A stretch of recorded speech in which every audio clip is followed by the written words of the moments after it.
Hey, what is up everybody? This is Steve Breach coming to you here today. I apologize. This is going to be the WWE SummerSlam preview for 2017. Outside, it feels pretty darn good. It actually feels better than inside the house does, so I have the back door open, bringing in the Delta breeze into the house. So, unfortunately, the neighbor's dog won't shut up. So, you're going to hear the neighbor's dog every once in a while, just to make sure that I do not pass out from heat exhaustion inside the house.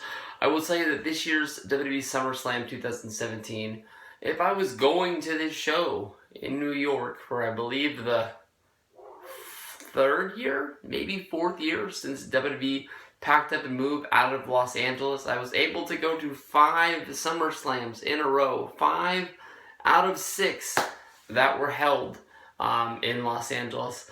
I always had a great time. I think I only was able to go down there and experience WWE SummerSlam access for Saturday and Sunday one time, and it was one hell of a time. I got to meet a lot of people. I will honestly tell you that SummerSlam access was always 100% better than WrestleMania access. One, because of the way it was ran. 2, the number of people that attended to it. 3, how easy it was to get the VIP tickets to meet people such as John Cena, Triple H, all 3 members of The Shield, Daniel Bryan.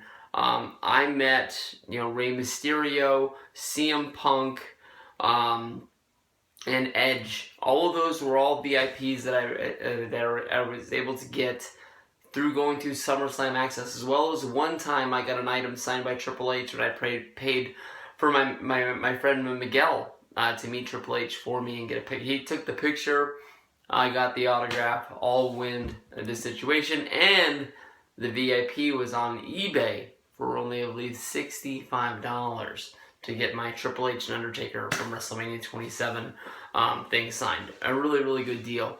SummerSlam was always great to me. I can honestly tell you at this point in my life, I don't miss not going to SummerSlam anymore. I can honestly tell you that when I look at this card, I don't know if it's that I don't give SmackDown and Raw and 205 Live and any other show that they might have. I don't give them my full attention anymore. And I don't know if that means that I'm falling away from the product. But when I look at this show, I can honestly tell you that Finn Balor coming out as a demon is going to be awesome. But the bell's going to ring, and he's going to have a match. And it's against an opponent that I honestly really don't care about. Bray Wyatt, to me, honestly, is a guy that every time somebody gets in the ring with him, all momentum is lost. I can tell you that, honestly, this is probably being billed as, I guess you would say, a 4 main event show. The 4-way from Monday Night Raw. That is going to be 4 guys getting in the ring and beating the hell out of each other. That is going to be a fun match. That is going to be one that you do not want to miss. Probably going to be one of the best wrestling matches of the night. AJ Styles against Kevin Owens with Shane McMahon as the special guest referee. That's probably going to be a really good match. They probably really want to go out there. The last show that WWE ran, Battleground, with the Punjabi prison match, a lot of people were talking about how bad that match was. A lot of people were talking about the fact that the Kevin Owens versus AJ Styles finish was the drizzling shits. P.S. Whatever happened to the Great Khali? Everybody said that he was making his grand return to WWE. I can honestly say that I didn't watch SmackDown after Battleground. I don't know if he was on there, but did he just disappear? I thought that he was going to be a part of the whole Jinder Mahal team. You also got Baron Corbin going up against John Cena. That is a big match for the one fact that on SmackDown before SummerSlam, Baron Corbin cashed in his Money in the Bank briefcase and was unsuccessful. He is no longer Mr. Money in the Bank. I don't think they're going to play up on the fact that John Cena was on the ring apron when the match started and caused him to be rolled up by Jinder Mahal. I don't think that's going to play into this whole deal. I think that You know, we've seen people lose their Money in the Bank to just losing matches. We've seen people lose the Money in the Bank due to outside interference, as in, I believe that's how John Cena lost it. It's just going to be, you got a match, you didn't win, go out there and win another one. And Baron Corbin's going to need to beat somebody like John Cena. Cena came back last time against Rusev at the last pay-per-view. That was the match that we all knew that he was not going to lose. This is a match that honestly he could lose. Baron Corbin's already on the map. He won the WrestleMania 32 under the Giant Memorial Battle Royal. He won the Money in the Bank this year. He was one of the guys that was looked at as a favorite to win the Royal Rumble this year. I think that honestly this is a match that John Cena could lose. Baron Corbin can get a win here, and that could be a big feather in his hat. But then again, at big shows like WrestleMania, big shows like SummerSlam, Big John might be the guy who shows up and just says, that doesn't work for me, brother. The good old Hulk Hogan talk. And it's not going to put him over. And a lot of people think that Bray Wyatt lost a lot of steam and isn't really where he was supposed to be because of the reason that he lost at WrestleMania 30. That one match could have made or break the guy. He could have gone out and lost 5 or 6 matches in a row, but he didn't. And I talk about that all the fucking time. And it's coming up on 3 to 4 years after WrestleMania 30. Also is going to be the WWE Championship match. Jinder Mahal going against Nakamura. I can honestly tell you that this is a match that doesn't have a lot going for it in my book. A lot of people are big Shinsuke fans, think that Nakamura is going to be the next big thing for WWE, that he's going to be the new John Cena, the guy that is going to be pushed as the face of the company. That is something different, something that you're not used to seeing in WWE. That is why they went out and they got this guy from New Japan Wrestling to come over. I don't think they're going to let him win the championship in his first time. I know that in my mind, Jinder Mahal isn't the best champion. There's lots of talk about people letting him have the championship to help get them over in the country of India. If they've used Jinder Mahal as champion, if they've had a run-in from the Great Khali, and we're still at this point that nobody cares, and it doesn't sound like they're making tons of money from people in India buying Jinder Mahal t-shirts, I don't think it's going to happen yet. But that doesn't mean to me that I think that Shinsuke is going to win. I mean, the Singh brothers are out there. The Great Khali's hanging out there in the woods. I don't really know who else could run in to help this guy, but he's got just about every win there. This is either going to be a straight-up squash match where Shinsuke wins this belt in under 2 minutes, or Mahal's going to walk out, even if it's going to be a lame finish of not getting it done. So, you know, this is the show. You know, you've got a few other matches. Orton versus Rusev. You've got Big Show versus Kaz. Bliss versus Banks. Tozawa versus Neville. If Tozawa versus Neville is a match that I get to see and it's not on the pre-show, I think that's going to be a fun match. But if they hide it on the pre-show, it's going to be just like Neville versus Austin Aries from WrestleMania. It was on the pre-show. Did it really happen? Did it really matter? So, in my mind, I don't think this is going to be the biggest SummerSlam of all time. I don't think it's going to be the best SummerSlam of all time. It'll be a fun time to sit down on your couch, grab some pizza, grab some beer, get some Coke, cola, and, you know, enjoy some wrestling. That's what's going to be, a night of fun. So, kick back, have some fun. I'm going to talk about all of the matches that I can in depth. There's going to be a few of them that honestly don't get them, but I don't think that you guys are going to miss them. But WWE SummerSlam 2017, going to be a good show. Hey, what is up everybody? This is Stevie Breach coming to you on the first match of WWE's 2017 SummerSlam preview. This is going to be the new Cruiserweight champion, Tozawa, going up against Neville.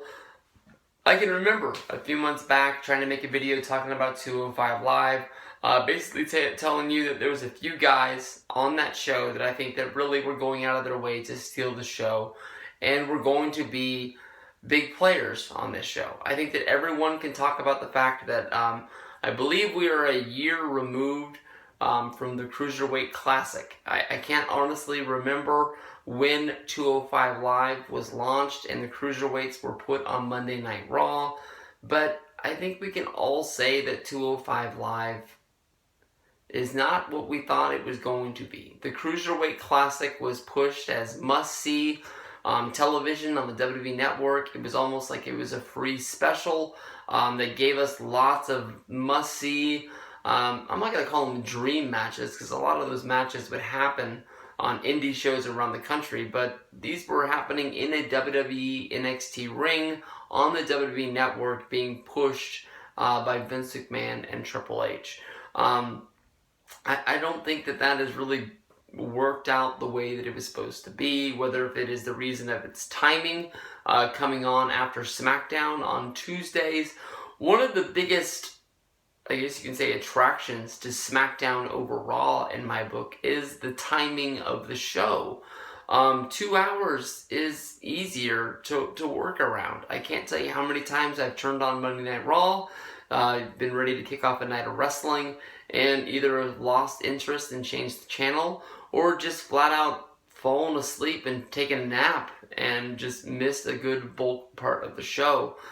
Having 205 Live after SmackDown doesn't mean that you have to watch each and every minute of wrestling that's on WWE's television, but they push it as something that you don't want to miss. Tozawa scored an upset victory over Neville on Monday Night Raw. I think that everybody knew that Tozawa versus Neville was going to be a match that was going to be featured on WWE's SummerSlam. But WWE chose Monday Night Raw for the place to be. I think that honestly, this is a win-win situation. Seeing how the Cruiserweight Championship has been defended in the past on Monday Night Raw, but it is the first time that a championship change has happened on Raw. Some of those people might have been blown away that they got to see a belt change hands. I can remember during the Attitude Era, Monday Night Raw was used as a place where the tag titles, the hardcore title, the WWE Championship never really changed, but you would see an Intercontinental title change happen on Raw or SmackDown, and it wasn't out of this world. It was something that you knew was special, but it would happen. These days, belts very rarely change place on television. Most of them we know that they're going to take place on pay-per-view. And that's what draws you into these pay-per-views like SummerSlam, Battleground, Money in the Bank, WrestleMania, Royal Rumble. That's what makes those awesome must-see things. People who are watching Raw might flip over and might watch. I know that there's a few guys on 205 Live that I go out of my way to watch. One being Tozawa, the other being Cedric Alexander, being how he's a great wrestler. He's a great guy that I've met at WrestleCons, Wrestle Reunions, working there as an employee for High Spots. There was times he was managing lines. There was times he was taking tickets. There was times like in New Orleans when I was actually at the High Spots DVD table bartering with this guy over how much I was going to pay for some DVDs. So this guy has done it all, and he's been around. But this match is going to be Tozawa versus Neville. I'm hoping that Tozawa, especially with Team Titus standing behind him, is going to be the new face of 205 Live. Since the birth of 205 Live, we've had a champion TJP, we've had Brian Kendrick. I think there was somebody Rich Swann. Neville won the championship from him, and now Tozawa. So he's the 5th championship, or the champion to hold the championship on the 205 Live show. This could be easily a match where Neville takes his championship back, and it goes on from there. But I'm hoping that Tozawa, as well as the Team Titus Revolution, I thought that honestly Dana Brooke had joined this team. Watching the Monday Night Raw clips last week, they had a behind the scenes thing where it looked like Dana Brooke was joining the team. This week, after Tozawa won the championship, we saw basically Team Titus with Titus O'Neil, Apollo Crews, and Tozawa partying around the back, and Sasha Banks was featured in all of these pictures. I'm not really sure if Sasha Banks is going to be joining them, but she's got a title shot going after the Divas Championship. Well, it's not the Divas Championship anymore, but I'm old, and it's hard for me to remember these things. They changed names, titles, and things like that. But the Women's Championship. So who knows that they're just giving her the rub, since Dana has sort of been in the background for a good while now, and it looks like she's not going to be getting the push that we all thought she was going to be getting when she moved up to the main roster. But this is the match that honestly could go 50-50. I'm hoping that Tozawa keeps the belt and becomes the face of 205 Live, because this is the dude that is must-see every time he gets in the ring. Raw Women's Championship match coming up, just talked about in the last, even though it was about the 205 Live Cruiserweight Championship, Sasha Banks challenging Alexa Bliss for the Raw Women's Championship. This is going to be a good match. I mean, these are two girls that definitely... I listened to Alexa Bliss on the Cheap Heat Extra. It was a live interview that was done between Peter Rosenberg, the host of Around the Tape. No, I was about to say Around the Horn, but that's an ESPN show. Shoot, I can't think of what the name is on the WWE Network, but a great show. Talking with Alexa Bliss and bringing up the fact that there is real heat behind the scenes between Bliss and Banks. This is a story that has basically been told through people, through shoot interviews, through just regular podcast interviews, that these two not get along. And basically we've finally got the real story from Alexa Bliss, why there is heat between them. It's not that one of them stole the other one's boyfriend or anything bad. It's just basically that Sasha Banks does not believe that Alexa Bliss deserves to be where she's at in WWE and being trained at the Performance Center and going through NXT, because of the fact that she was not a wrestling fan when she was a child. So it basically comes down to Sasha Banks does not like Alexa Bliss because of the reason that she thinks she is a bigger wrestling fan than Alexa Bliss is. Everyone knows that Alexa Bliss has a background. She was sort of found through her, I believe it was her gymnastic training, and came in as a gymnast and really blew people away in WWE and NXT. I know she came in as a wrestler. She sort of became a manager, and it looked like they were sort of turning the corner on her and just putting her with Blake and Murphy. And then all of a sudden, when the gas ran out in Blake and Murphy, Alexa Bliss took her heel heat that she had as a manager and just started blowing anything that Blake and Murphy had done in WWE out of the water, making you pretty much forget about that championship run that they had. She really stepped her game up. She really became somebody that the people really hated every time they turned that corner. And Alexa Bliss to me has always been one of my favorites. It's awesome how she is able to play the role of the hated heel. When anytime I have met her, I met her at WWE Access twice. I met her on the streets of Sacramento one time. She went out of her way to be the nicest person that almost I've ever met in the world of wrestling. And I've met a lot of wrestlers throughout the time, taking time to talk to me, taking time to take a picture, sign an autograph, do this, that, and the other. This is going to be a good match. Honestly, in my mind, the easiest thing as a wrestling fan to think of is that Alexa Bliss is keeping the championship. Sasha Banks is somebody that wasn't even supposed to be in this match. This is supposed to be Bliss versus Bayley. Bayley came out of nowhere and became the #1 contender, then wrestling a match against Nia Jax. Became injured. She had a separated shoulder. She still had to take some time off. There was a #1 contenders match named between Sasha Banks and Nia Jax. Banks ended up winning the match, making Nia tap out, becoming the #1 contender. I think this is the match that is going to go out there. It's going to be fun. It's going to be one of those heated battles along the lines of Edge against Matt Hardy, where two guys get in the ring. They put their personal problems aside, but because they have those personal problems, it pushes them to have a better match. When there is real heat in a situation, people rise above it and find a way to have great wrestling matches. This is a match that I'm honestly going to put my money on Alexa Bliss for the fact that I just said it. Sasha wasn't even supposed to be in this match a week ago. This is basically pretty much a Band-Aid slapped on the Raw Women's Championship to make sure they have a championship match at SummerSlam. They could do the surprise, but I wouldn't bet on it. I've talked about in a lot of videos that one of the reasons why I am still giving wrestling a chance, even though that I'm falling out of love with wrestling, and I admit to this, is the fact that I think that Finn Balor is going to be such a big star.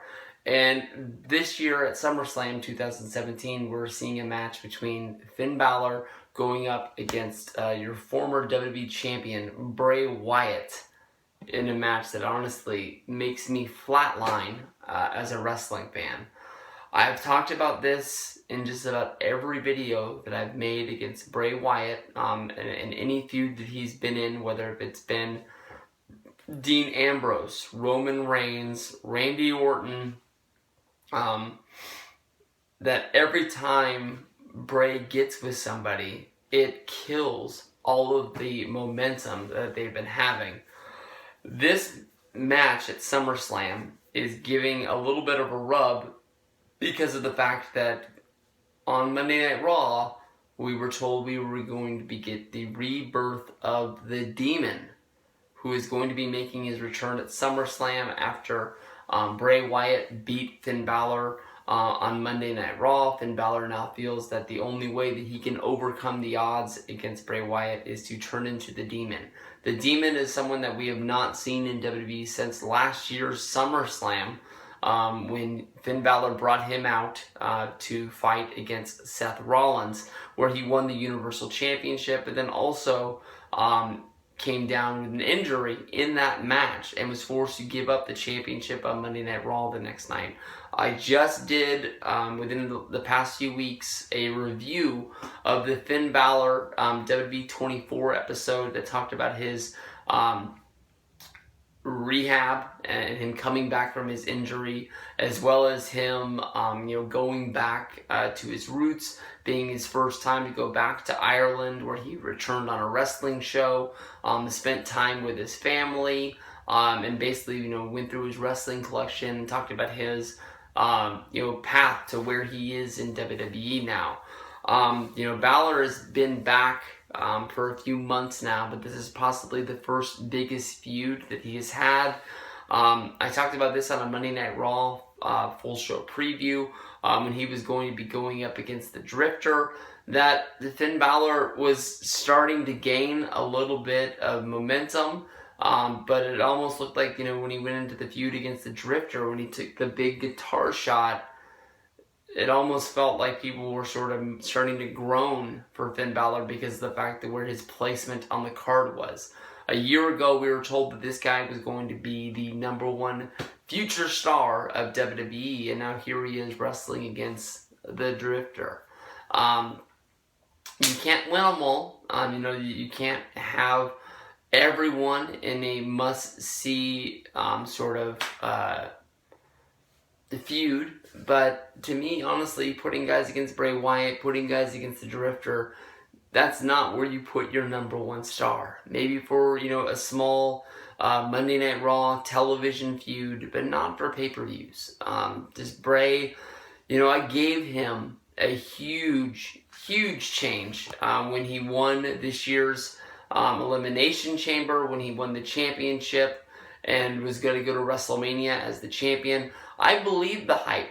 A lot of people were saying, this is the year of Bray Wyatt. This is going to be a year-long championship run. The dude held it for a month, and he lost it at WrestleMania. Never really looked like he had a chance to get it back. I will give you that I was one of the people that thought the House of Horrors match was really fun. I would have ended it in the house instead of having them drive back to the arena, which then would have led for something for SmackDown. But then again, that wouldn't be cool for the people in the live crowd. But the part of the match that happened at the house, I marked out for, and I was really a fan of. This match, to me, there's no way in the world Finn Balor is losing this match. I'm really hoping that this is a blow-off match for this feud, and we're not seeing any more. Yes, there is a lot of possibilities where they could play into the storyline of the Demon maybe joining with Bray or something like that, but I honestly don't want to see it. Bray Wyatt, to me, honestly, is not must-see television. He's a character that needs a lot of things behind it, and WWE doesn't really get behind it. I think that Bray is a great wrestler. I think that the character is awesome. But I think that honestly the people that they have writing for the Bray Wyatt character don't believe in Bray Wyatt's character and don't give it the attention that it's needed. So Finn Balor for the win. Fingers crossed that there's no rematch. Alright, Big Show versus Big Kaz. This is going to be a shark cage match. Enzo Amore is going to be in the shark cage above the ring, hovering above these two behemoths, Big Show versus Big Kaz. I can honestly tell you that besides the fact of the shark cage feature, Big Show versus Big Kaz seems like a Monday Night Raw co-main event. It does not feel like a match that needs to be held on SmackDown. I will tell you that I was somebody that was hook, line, and sinker with the Enzo and Big Kaz heel turn. I think that honestly the way that they, had Big Kaz turn on Enzo. They had Enzo come out and basically apologize to Big Kaz when they got back together, and then had Kaz immediately turn on Enzo again, putting him in the dirt. I fell for that. But I also knew that around the corner we were going to be getting the tag team of Enzo and Big Show. I don't follow the story. I think that honestly they should have just cut ties and gone in separate directions. Yes, there's no way that people are going to believe Enzo versus Big Kaz. But then again, even though Big Show is saved for sort of special situations where they break him out for WrestleManias, they break him out for SummerSlams, he's not officially retired. I guess that if you go to house shows, he wrestles on the house shows a lot. He's just a guy that's not put on television. I think that honestly, Big Show's been around for so long and he's done just about everything. He is not a believable character to me anymore. I've seen too many of his losses. I know that when he's put in spots in order to make people look good, and it just doesn't work for me anymore. I've been around the bend as a wrestling fan too long. I think that honestly this match, fingers crossed, could be a twist. WWE Shop, yes, has put a lot of the Enzo and Kaz merch on clearance, but they honestly haven't put everything on clearance. So normally when teams break up, like American Alpha, almost immediately you see that shit just get out of there. Enzo and Kaz were two guys that sold a lot of t-shirts, sold a lot of sweatshirts, sold a lot of coffee mugs, fake hair, this, that, and the other. I'm wondering if it's a possibility. We have seen these shark cage matches used a few times. I remember them being at the NXT. I believe it was in the Dusty Rhodes Tag Team Tournament, where it was Paul Ellering in the cage above the ring when it was what are those guys' names? They're injured. TM61, the Australian tag team. Something close to that, as well as the Authors of Pain. They were going at it in there, and Ellering dropped the chain down. Even though he was put in the shark cage to try and keep him out of the match, he was still involved. And I think that they've used the cage another time. Oh, with Jericho, Owens, and whoever Owens was fighting against. I can't remember. Basically trying to keep Jericho out of the match. And even that was something that they were not able to keep Jericho away. In this match, I'm wondering if there's a possibility that Enzo is able to get out of the cage, and in order to stay with his best friend Big Kaz, turn on the Big Show, and then they would be able to reunite as the certified G's, or just Enzo and Kaz, or whatever you talk about them as. I don't really see this having a finish of Kaz beating Big Show, and then having Enzo just above the ring. That doesn't make sense to me. I guess Kaz could knock out Big Show and then operate the crane to bring the shark cage down, and then basically Enzo inside of the shark cage is the sitting duck where he gets beat up yet once again. I know that Enzo is in trouble. There's a lot of bad stories coming out in podcasts and interviews, basically telling things about Enzo that says that he's not one of the most loved superstars backstage. But when it comes down to it, I think that putting Enzo and Kaz back together, even if it is as a heel tag team or just as a heel stable, where Kaz still is able to wrestle singles matches and Enzo's in his corner, or just a part of the team is running his mouth, I think that's just where they should put that together. I'm not looking for a lot from this match, but that heel turn from Enzo is going to make or break it for me. In my mind, it is what it's going to be, possibly one of the best wrestling matches of SummerSlam 2017. We have the United States Champion AJ Styles going up against Kevin Owens. This is a feud that honestly has been going on for quite a few months. We've seen the title changes happen. Basically, AJ Styles, who started as the champion, lost. Kevin Owens, who started as the champion, lost to AJ Styles at the Madison Square Garden show, won his championship back at the Battleground match that ended in a lot of confusion as well as speculation, as in why that match ended the way it did, and then a match on SmackDown where Owens lost his championship to AJ Styles. Basically, in a way of trying to solve all of the problems between these two with bad finishes and just hijinks and all sorts of things. WWE SmackDown Commissioner Shane McMahon is going to be stepping in the ring as the special guest referee. A lot of talk has been coming. People were thinking that Shane was going to be having a match at this year's SummerSlam. He's now going to be a referee. I think that this match might lead us to the point where Shane does have a match against, I would guess, Kevin Owens. We've already seen him have a match against AJ Styles. I believe it was the opening match or maybe the second match on the card from WrestleMania this year. It was a good match. I think that people had high expectations because of the fact that Shane was wrestling against AJ Styles. I know that everybody says that when you go out on the WrestleMania stage, you go out to steal the show. This was not the best match of WrestleMania, but I think that honestly, with people sort of frowning on the fact that we were not getting AJ versus Nakamura on the WrestleMania show, and Shane basically needed to have a match, and this was the best match that they thought they could have, and people were thinking that AJ wasn't being used to his potential. I think people turned on the match. I liked the match. I think that basically, being an AJ Styles fan, him wrestling against Shane McMahon was the highest spot on the card that AJ could have been. Nobody wanted to see AJ featured in a tag match. Nobody wanted to see him, sort of hidden in a match that was not meaningful. From the point of him wrestling against Chris Jericho at WrestleMania 32 to now coming to WrestleMania 33.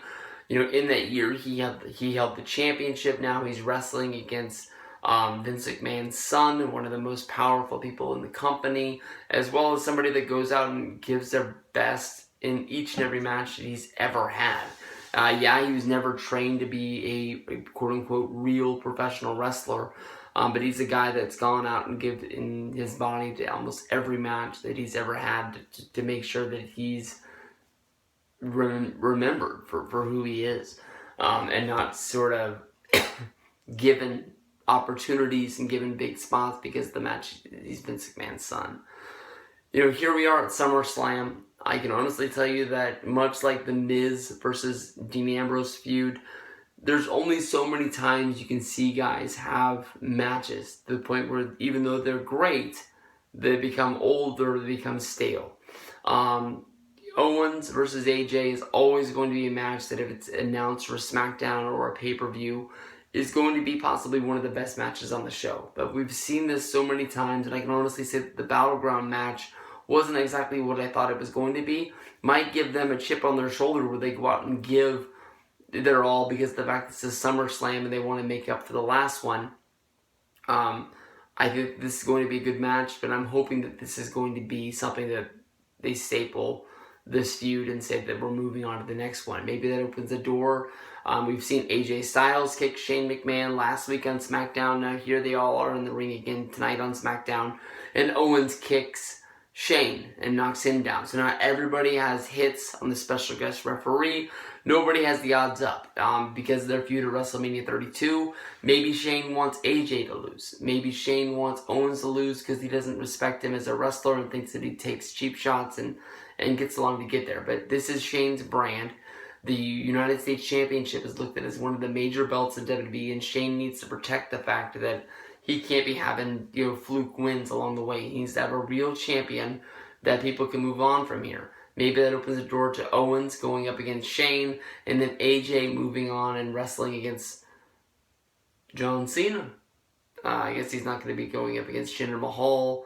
But, maybe Baron Corbin. Could be anybody on the SmackDown brand that has a shot to go after the United States Championship. So this is going to be a good one. I got my money on AJ winning this one. But this is possibly going to be one of the matches that I say is must-see for SummerSlam 2017.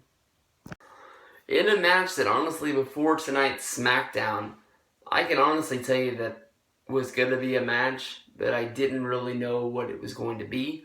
Now it's a match that I think is going to be really fun at SummerSlam 2017. Instead of being just two guys put together to have a match that sort of, I think, was going to be built as a storyline, is that John Cena is the guy that has been around. He's won 16 World Heavyweight Championship. He's won, a few different of the mid-card championships, being a past United States champion. He is the guy that's been there and done that. Baron Corbin is a guy that is not really at the bottom. He's a guy that's won the Andre the Giant Memorial Battle Royal. He's won the Money in the Bank briefcase.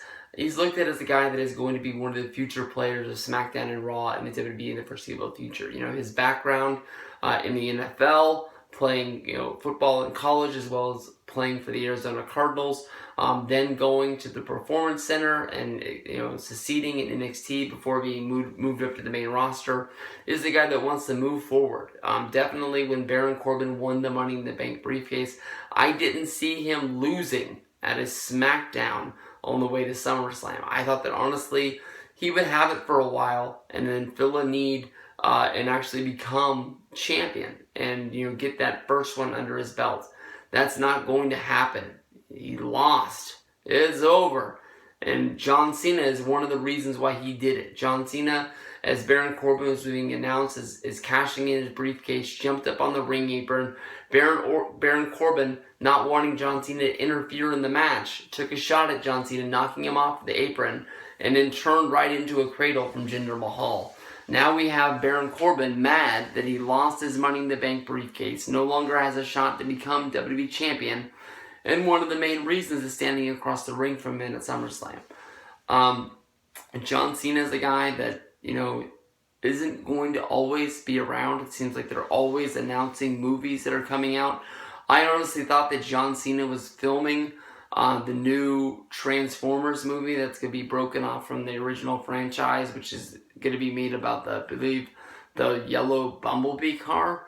I thought that Cena was going to be taking a leave of absence from WWE yet again, like he did after WrestleMania, but I have not yet seen him miss a SummerSlam. I have not yet heard of him missing a house show. I have not heard of him, not being a part of SummerSlam. So he's still here, even though I believe the Transformers film is filming. We're going to be filming soon. Cena came back. He beat Rusev at Battleground. I think that everyone saw that coming at the flag match, that Cena was not going to be losing one like that. Because honestly, to me, if Cena lets down the red, white, and blue, how does he get that win back? Does he just have a normal match against Rusev at the next pay-per-view? And that was always sort of looked at as a blow-off, a one-time only match in the first place. But to me, honestly, Cena wins a lot. And, they made a big deal about Cena losing to Nakamura and him losing clean. I don't think Cena's going to lose this match clean. But I really think there's a huge factor that Baron Corbin just lost his Money in the Bank briefcase. They don't want to be really embarrassing this guy and just, burying him. The last guy who did lose his briefcase in this fashion was Damien Sandow when he tried to cash in against John Cena on Monday Night Raw. They had a really good match. It lasted probably more segments than we've ever seen Damien Sandow on Monday Night Raw before.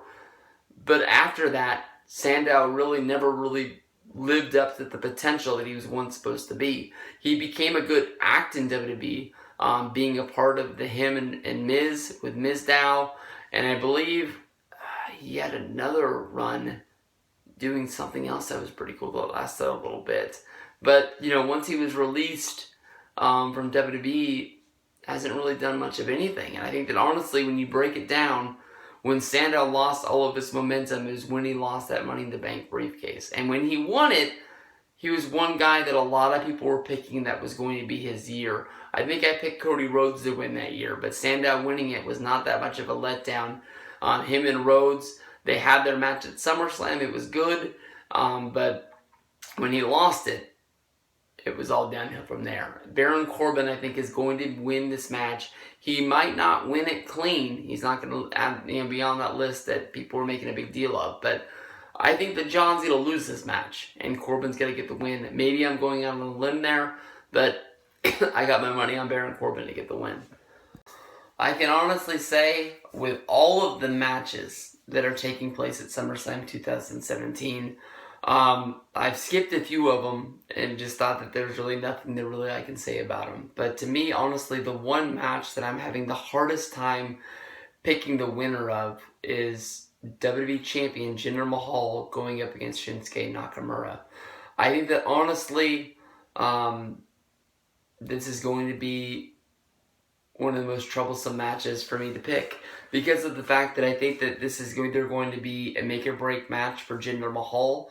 Where even if he has to get this win from the Singh brothers interfering yet once again, whether if he has to get it from the Great Khali crawling out from underneath the ring like the Undertaker poking his hand through the ring, like back in the day in your house, a cage match between Diesel and Bret Hart.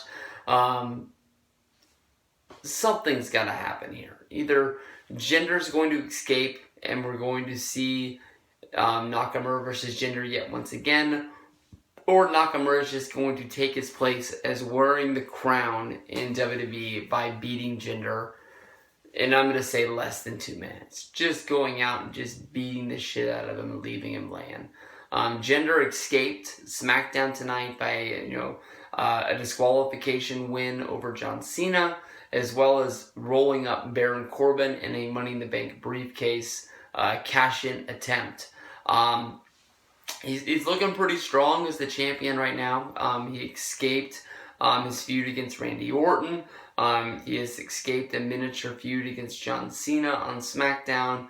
But here it is now, Nakamura. This is make or break time for, I don't want to say both of these guys, but people have said that Nakamura was brought up to the main roster. Being put on SmackDown is sort of a surprise. That people have said that, basically John Cena taking a lot of leave of absences since, putting his foot into Hollywood and every single movie getting, sort of good reviews. Basically, this is a guy that is going to get a huge break. And that movie that I talked about in the Cena versus Corbin video, which was the new Transformers movie, is going to be something that's going to be him taking that leap, which sounds like taking a larger, major role. And once you get those main roles, that's when they start rolling in more and more and more. And that's when you're going to have to take longer leaves of absence. John Cena has done a few WWE films which have had main roles, but he's never taken that real, I guess you can say, the Rock role, where he is the main star of a show, where he needs to do all of the publicity, he needs to do all of the shooting, he needs to do all of the the after takes, and I guess you can say that the voiceovers and all that things. So he is a guy that honestly you should be thanking your stars when you see him. Nakamura should be moving into that role, becoming the new face of the company, which is a little different because he is somebody that we've never seen before. I wouldn't be surprised if Nakamura wins this in a squash, and I wouldn't be surprised if Jinder does either. I know that I'm really doing the PTI Mike Wilbon push here, but if I had a gun to my head, I'm picking Nakamura to get the win. But I wouldn't be surprised if it goes the other way. In the main event of WWE 2017 SummerSlam, we have the Universal Championship held by Brock Lesnar going down in a four-way for the Raw Universal Championship. It's going to be Brock Lesnar going up against Roman Reigns, Samoa Joe, and Braun Strowman. This is a big match. These are four big guys that are going to go in there and beat the hell out of each other. The only thing that I think that would make this match better if it was an elimination style match, but this being the Fatal 4-Way, first pinfall, first submission, I guess you can say it's no disqualification, gets the win here and walks away with all of that gold. All of these guys have connections in feuds against Brock Lesnar to make this make sense. Roman Reigns is somebody who's been chasing Brock Lesnar ever since WrestleMania 31 in San Jose. Roman Reigns went out, he won the Royal Rumble to become the #1 contender.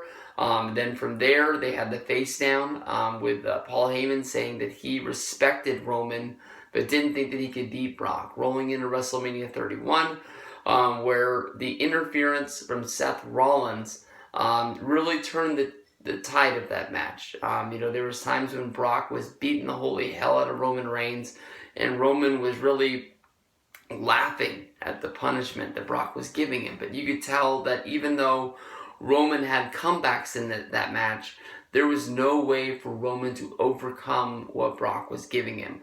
Seth Rollins interfering in that match pretty much saved Roman in that match. But Roman has never been able to go out there and prove that he was going to be able to beat Brock. Samoa Joe, basically at Great Balls of Fire, became the #1 contender and had the match against Brock. In the lead up to the Brock match, Samoa Joe possibly is the one guy that has gotten the most offense against Brock Lesnar. Samoa Joe was able to lock in his finisher against Brock, and make him pass out. He's jumped Brock behind backstage. Almost looked like he had the upper hand in that feud almost the whole time until the bell rang at Great Balls of Fire and Brock was able to just overwhelm Samoa Joe. Braun Strowman has never had a one-on-one match against Brock Lesnar, but they are two guys that have had face-offs for the past few months leading up to this one spot. Braun is somebody that could give Brock a lot of trouble, but I am not one to put my stock into Braun Strowman yet. I don't want to say that it's too early. I don't want to say that I don't believe in the guy, but I just don't see him as the guy that is going to beat Brock Lesnar. We have heard the rumors come out that, Paul Heyman is a huge supporter of Samoa Joe and thinks that Joe is the guy that should beat Brock. We've heard the rumors that Brock Lesnar was leaving WWE and going to have a fight with UFC. We know that, Brock Lesnar is booked at several house shows. We know that Brock Lesnar is booked at several big WWE pay-per-views, being the Royal Rumble as well as WrestleMania.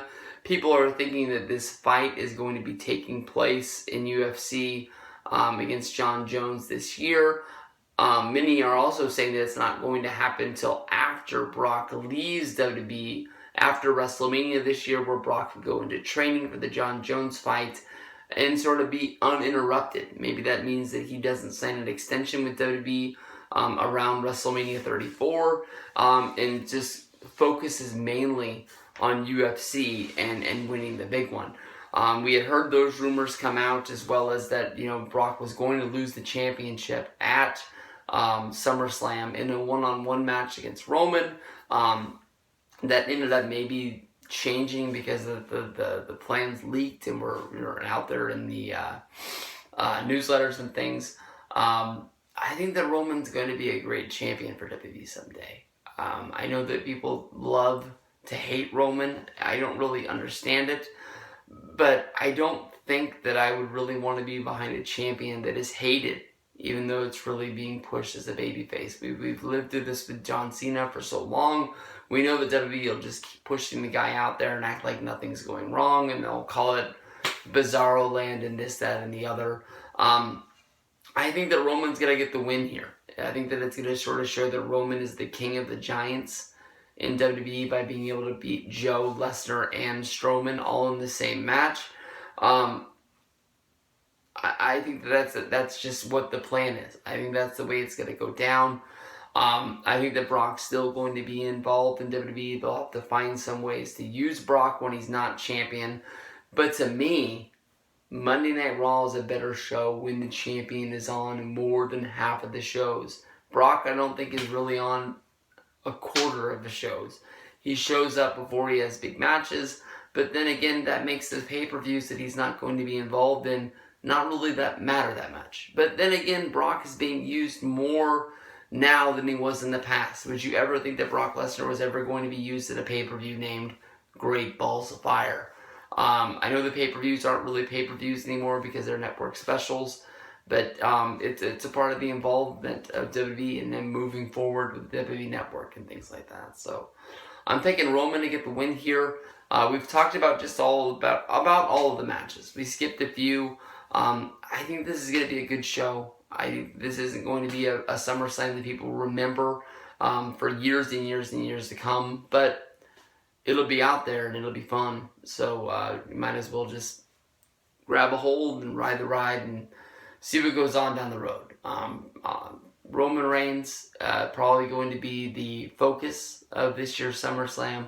I'm picking him to win the Universal Championship. I think he's going to be the biggest highlight of this year's SummerSlam and what is being built around. So we'll see Sunday, WWE Network. See you guys down the road.